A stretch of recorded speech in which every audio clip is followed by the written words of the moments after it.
안녕하세요. 미니파이어의 1인 기업입니다. 상가 임대수익 같은 부가가치세 과세 대상 임대소득이 있는 경우에는 매년 정해진 시기에 부가세 신고를 해야 합니다. 개인사업자 중에서 일반과세자인 경우에는 7월과 1월 1년에 2번 확정신고를 해야 하는데요. 확정신고는 직전 6개월을 신고 대상 기간으로 해서 6개월간의 매출, 매입에 따른 부가가치세를 신고하는 겁니다.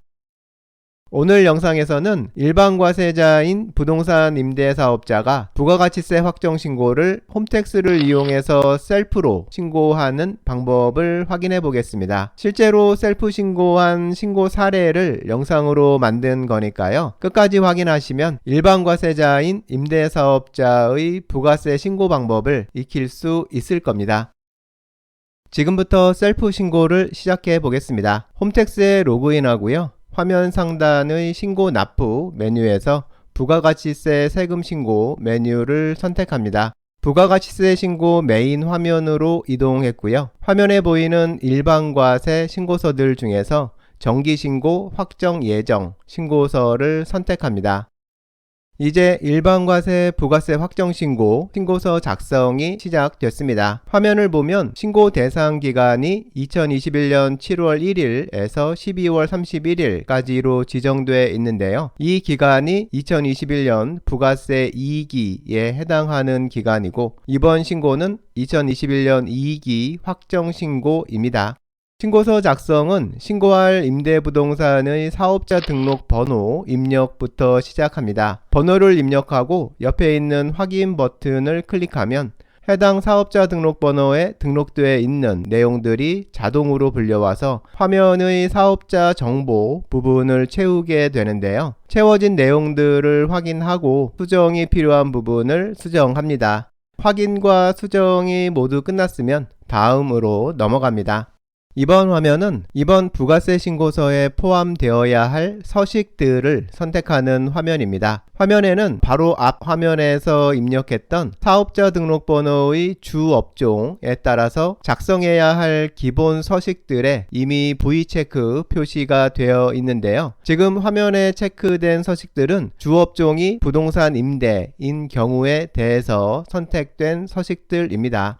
선택한 각 서식들은 다음 화면에서부터 실제로 작성을 해 나갈 거고요. 여기서는 필요한 서식들이 모두 체크됐는지 확인합니다. 기본적으로 체크된 서식들 이외에 추가적으로 작성해야 하는 서식이 있는 경우에는 이 화면에서 해당 서식에도 꼭 V체크 해야 합니다. 정기 확정 신고를 홈택스로 신고하면 전자신고 세액공제 10,000원도 받아야 하니까 해당 서식도 체크됐는지 확인하고요. 확인이 모두 끝났으면 다음으로 이동합니다. 이제 본격적인 신고서 작성 시작인데요. 이번 신고 내용 화면에서 이번 부가세 신고에 필요한 내용을 모두 작성하게 됩니다. 매출세액 내역을 입력하고 과세표준 명세서를 작성하고요. 매입세액 내역을 입력합니다. 그리고 전자신고 세액공제를 받기 위한 공제세액 항목을 작성하고요.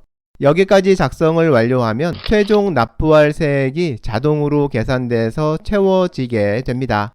이렇게 입력한 내용들에 따라서 산출된 세액이 내가 이번에 신고하려는 부가가치세 내용과 같으면 신고서 작성을 끝내면 되니까요.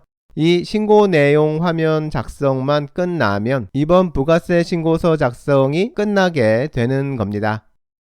작성을 시작하기 전에 신고 내용 화면의 작성 방법을 잠깐 확인해 보겠습니다. 이 화면에서 특정 항목에 해당하는 금액을 입력할 때는 해당 부분에 바로 입력하는 게 아니고요. 입력하려는 항목에 붙어 있는 작성하기 버튼을 클릭할 건데요. 그러면 화면이 새로운 화면으로 이동하게 되고 이동한 화면에서 세부적인 내용들을 모두 입력해서 입력을 완료하면 화면이 다시 신고 내용 화면으로 돌아오고 방금 작성하기를 클릭했던 항목에 입력할 내용이 입력되게 됩니다. 신고 내용 화면의 항목들은 모두 이런 방식으로 입력되니까요. 작성 중에 화면이 바뀌더라도 지금 바뀐 화면이 신고 내용 화면 어느 항목하고 연결된 건지만 잘 기억하고 있으면 별 어려움 없이 작성을 끝낼 수 있습니다. 이제 신고 내용 작성을 시작해 보겠습니다. 첫 번째로 매출세액 부분을 작성하겠습니다. 부동산 임대의 매출은 월세 수입하고 보증금에 대한 간주 임대료 수입 두 가지가 있으니까요. 매출세액 부분에서는 이 두 가지 수입에 대해서 모두 입력해야 합니다. 월세 수입은 일반과세자니까 모두 세금계산서를 발급한 수입이니까 세금계산서 발급분 항목에 입력합니다. 간주임대료는 보증금의 이자 수입이라 별다른 영수증 등이 없는 거니까요. 기타 정규 영수증 외 매출분 항목에 입력하면 됩니다. 그럼 월세 수입부터 입력해 보겠습니다. 세금계산서 발급분 항목에 있는 작성하기를 클릭합니다. 화면이 바뀌고 세금계산서 합계표 화면이 나왔는데요. 여기서 월세에 대해서 발급한 세금계산서 내역을 입력해야 합니다. 월세를 받는 임차인이 한 분이라면 매출처는 한 곳이 되고요. 과세 대상 기간 6개월 동안 매달 한 번씩 총 6번 세금계산서를 발급했다면 매수는 6장이 되고 그리고 공급가액에는 6개월간 받은 월세 총 합계 금액을 입력합니다. 그러면 세액 10%는 자동으로 채워집니다. 이 부분은 이렇게 직접 입력할 수도 있지만 자료 조회 버튼을 클릭해서 해당 과세 기간 동안 내가 발급한 전자계산서 내역을 확인해서 입력할 수도 있습니다. 직전 6개월 동안 임차인 한 분에게 총 6번 총 공급가액 600만 원에 대해서 전자세금계산서를 발급했다는 내용을 확인할 수 있고요. 이 전자세금계산서들이 구체적으로 어떤 임차인에게 발급된 건지는 아래에 있는 사업자별 명세 조회를 클릭하면 세금계산서를 발급받은 사업자 정보와 매수, 금액 등을 자세히 확인할 수 있습니다. 이렇게 자료 조회에서 확인한 내용이 내가 신고하려는 내용과 일치하면 불러오기 버튼을 클릭해서 방금 자료 조회에서 봤던 내용들을 불러올 수 있습니다. 직접 입력하는 것보다 편하게 입력을 끝낼 수 있는 건데요. 하지만 여기서 불러오기는 그냥 막 하면 절대 안 되고요. 불려오는 내용이 이번에 신고할 매출 내용이 맞는지를 꼭 확인한 다음에 사용해야 합니다. 종이 세금 계산서를 발급한 경우에는 작성자가 직접 입력해야 하는데요. 종이 세금 계산서를 발급한 내용을 입력창에 직접 입력해서 등록해야 합니다. 임차인 사업자 등록번호를 입력한 다음에 확인을 클릭하고요. 과세 대상 기간 동안 발급한 세금계산서 매수, 금액을 직접 입력합니다. 입력이 끝났으면 입력 내용 추가를 클릭해서 정식으로 등록시킵니다.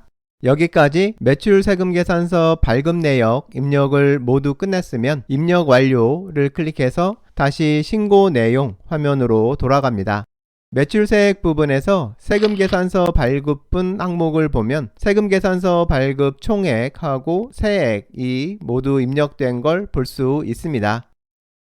일반과세자의 부가가치세 홈택스 신고는 작성할 내용이 많아서 영상 한 개로는 모두 담기가 어려워서요. 이번 영상은 여기까지 하고요. 이후 내용은 다음 영상인 파트 2에서 계속 확인해 보겠습니다.